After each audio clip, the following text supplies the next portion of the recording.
Hey you, and welcome to this video where I will help you out how to make your iPhone flash when you get a text or call, aka when you receive an alert. And this is quite simple. What you need to do is go to settings, then from here we go to accessibility, then from here we scroll down to audio and visual. And then right now we scroll down to LED flash for alerts.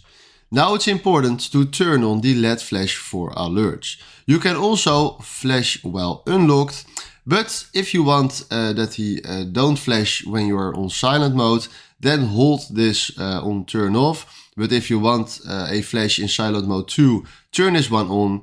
But I don't like that, so I turn this one off. And right now when we receive a message, or LED will flash for the alert that someone is sending to us.